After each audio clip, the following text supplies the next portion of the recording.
Good to have you join us. You're watching the news on the hour brought to you from Anglican Cable Network Nigeria, ACNN. I am Zubechi Frank. You're welcome. The chairman of the GAFCON movement and the primate of all Nigeria, Anglican Communion, His Grace the Most Reverend Nicholas D. Oko, have divulged that the secret to his successful leadership can be attributed to sharing responsibilities to people working with him.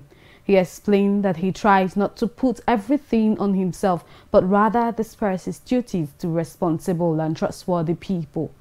The GAFCON chairman revealed this during an interview section with the media crew at the 2018 GAFCON conference held in Jerusalem. According to him, when responsibilities are shared to competent people, implementation becomes easy.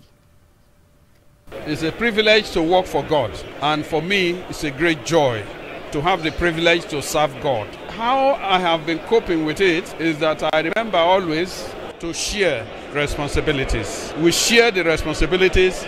You do this, you do this, you do this. Try not to do too much at a time. When we meet, we iron out the broad outlines of policies, and then implementation becomes something we can easily distribute. The GAFCON office, we have many competent people there. What I do, I try to coordinate everybody so that we present a common front. While answering questions on the progress of the GAFCON movement, Primate Oko said he has found a home in the movement. I found a family in which I am very much at home. I must say I attended most of the Anglican Communion meetings. It was like a police state. People were watched, people were monitored, people were... it was tense. I accompanied my primate to most of the meetings of the primates, and it was not such a meeting of the church. So when the GAFCON family took off, I was there at Hilton in Nairobi, and since then I have felt at home with the bishops, the archbishops, and all the people who come for GAFCON Sunday. We relate very well. Archbishop Oko also expressed deep concern and sadness over the happenings in the Church of God. According to him, the church used to be where one finds peace and solace, but recently human interest has overtaken. When I came to the church as a young minister of God's word, I did not expect to find the type of thing we are going through. For me, the church was a place you go to have peace, to have friends, to have parents, to have good people who can encourage you in the race of life. But in recent times, I discovered that it's a place of competition, it's a place of politics, it's a place of even bitterness and hatred, and divided into groups of people of different persuasions. And so if you are not careful, you lose your balance. And that is what actually forced me to take a decision as to, in all these things, where am I? And so first of all, I have to define for myself my position before speaking to any group or anybody or the whole church to say this is where we are. And I think it has helped me to say that GAFCON, with its emphasis on the gospel, is where I belong. Because that is what brought me into the church in the first place. And that is what I want to continue to do until I die. Senator Udoma, Minister of Budget and National Planning, has said that the federal government will borrow 1.6 trillion naira to finance parts of the 9.12 trillion naira 2018 budget. The minister said these in Abuja at the presentation of the approved 2018 budget of consolidation. The 9.12 trillion naira budget 2018 was signed by President Muhammad Buhari on Wednesday after it was raised from 8.61 trillion naira by the National Assembly. The budget expenditure was premised on oil price benchmark of 51 per barrel, while crude oil production was benchmarked at 2.3 million barrels per day, an exchange rate of 305 naira to $1. Giving a breakdown of the allocations, Udoma said capital expenditure would gulp 31.5% of the total expenditure at 2.87 trillion naira, adding that this was more than 2.36 trillion naira allocated in 2017. Recurrent non-debt spending would rise from 2.99 trillion in 2017 to 3.51 trillion naira in 2018. Udoma said 793 billion would be borrowed domestically, while 849 billion would be borrowed from foreign sources to finance the budget deficit. Nigerians have reacted with anger and caution over President Muhammad Buhari's swift visit to Bauchi after a fire incident there, questioning his long refusal to meet and commiserate with hundreds of victims and families of rampant killings and disasters across the country. A day after signing the 2018 budget, the president flew to Bauchi to sympathize with victims of last weekend's windstorm and fire disasters in the state. But the news reignited criticisms that for months trailed the president's often lukewarm response to multiple incidents of violence in various states of the country. Since coming to office in 2015, Mr. Buhari has been widely criticized for his reluctance to respond to Nigerians who have suffered loss of properties or loved ones to deadly violence and even disasters. The Christian Association of Nigeria, ACNN, of the 19 northern states and Abuja has noted with dismay a statement credited to a presidential spokesperson, Loretta Onoche, that CAN is a can of worms. The association's public relations officer, Reverend John Joseph Haib, in a statement noted that never in the history of Nigeria has a presidential spokesperson displayed ignorance and greed for opportunity by insulting an entire religion and its organized association, as demonstrated by the irresponsible remarks by presidential aide Loretta Onoche that called the Christian Association of Nigeria CAN of worms, simply because they insist that the federal government should rescue Sharibu and stop the killings of Nigerians. CAN therefore called on the international community to take note of those promoting hate speeches and segregation in the country through deliberate insult of people in other faiths without knowledge of the realities on ground. Christian Association of Nigeria, CAN of Nasarawa State chapter, has donated relief items to internally displaced persons who are currently taking refuge in different IDP camps in Nasarawa State. Speaking in Lafia, the Nasarawa State's capital, Bishop Joseph Manson said the gesture was to improve the plight of those who were sent out of their ancestral homes because of Fulani herdsmen attack in the state. According to him, most of the beneficiaries of the CAN gesture were those whose houses were burned by their attackers and have nowhere to sleep, no food and clothes to wear.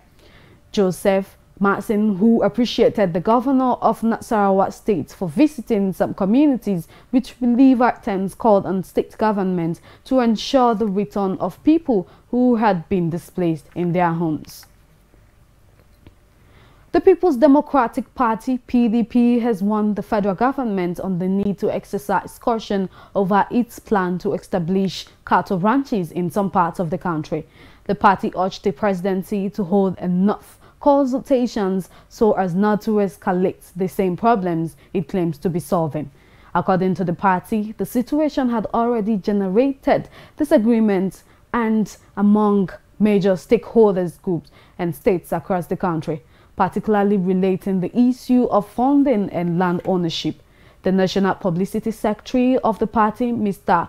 Kola Olobundian, said in a statement in Abuja that the PDP was particularly worried by the lack of adequate consultations by the federal government, resulting in the disagreements that had trailed the plan, especially among ethnic divides. Meanwhile, the PDP has condemned top officials of the federal government for linking opposition leaders to killings across the country without providing any direct evidence. The PDP National Publicity Secretary noted that the allegation is a ploy to harass, intimidate, and use draconian tactics against leaders of the opposition by the ruling All Progressive Congress APC. We shall now go on a short commercial break. We'll be back. Please stay with us.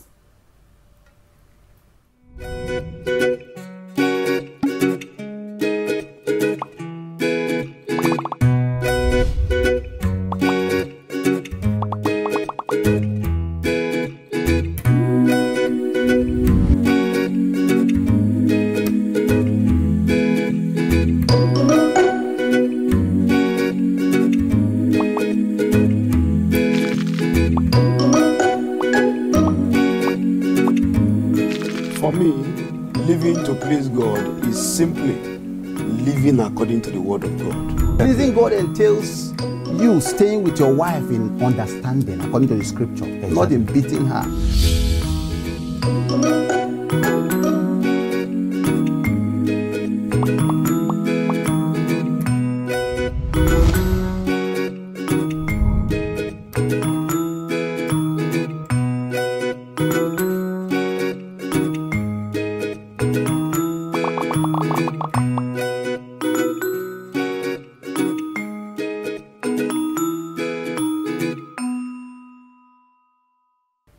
Thanks for joining us. For more on our top stories, please visit our website at acnntv.com or youtube.com/ACNNTV.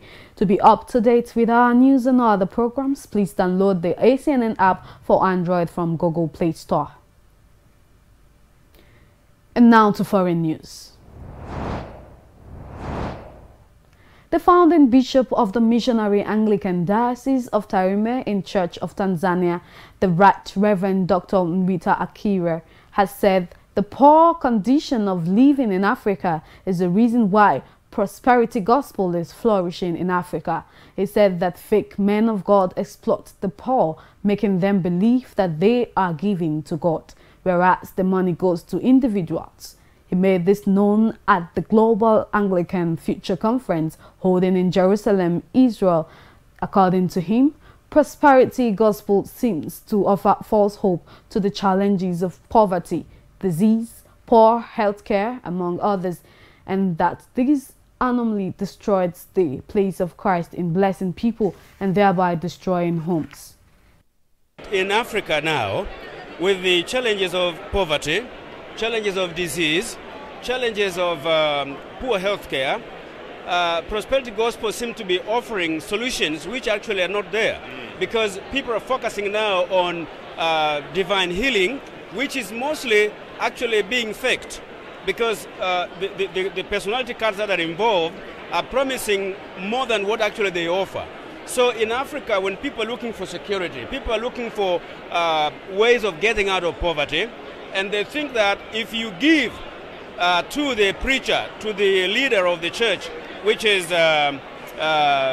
before you, and then God will bless you. So it's like they're getting a lot of money out of the poor, but it's all going to one person. So in that case, actually prosperity gospel is devastating families. When you think about people who are getting salaries and are being told, you must not take this, you must dedicate this to the Lord. And then people are taking all of their salaries and putting in the offering, but hoping to get some blessings back. Issues of childlessness, problems in marriages, people want promotions in the workplace, politicians want to be successful, and therefore it is actually very destructive, because it's actually destroying the place of Jesus Christ in changing lives and giving people hope. So that, I think, is very, very destructive in Africa, because it's making people, the poor people, poorer, and those who are having problems are being given false hopes. And that, I think, is what I think the prosperity gospel, particularly in Africa, is doing. And these guys are very rich, super wealthy people. They are doing business and gospel at the same time. And this is what people don't actually realize, that these people are businessmen in their own right.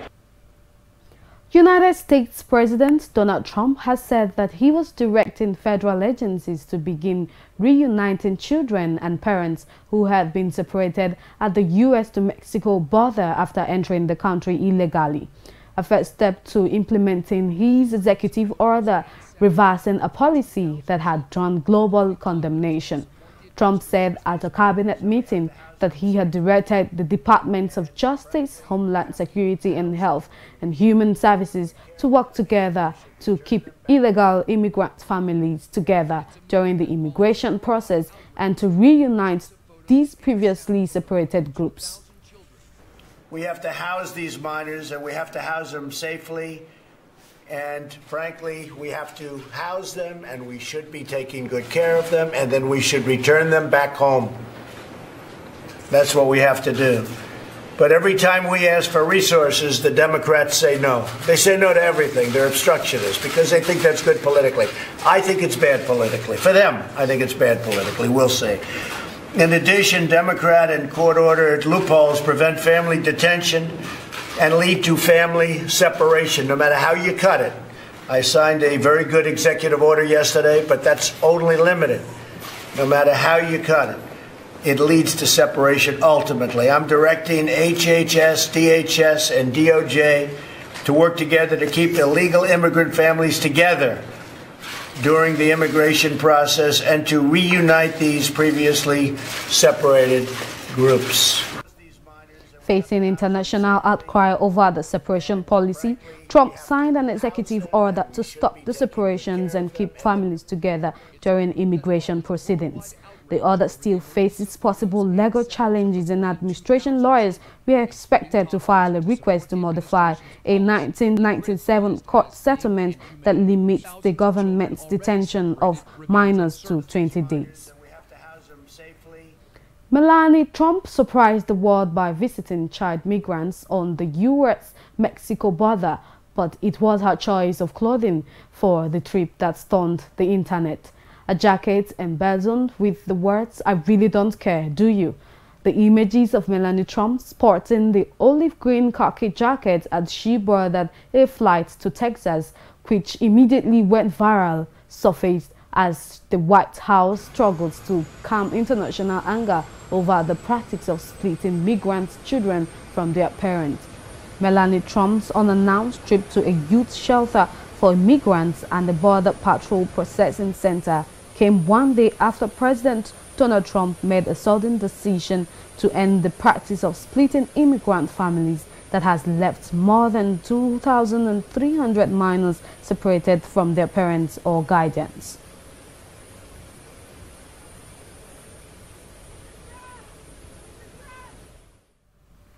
So it's on that note that we draw the curtain for this edition of the News on the Hour. I want to thank you for watching.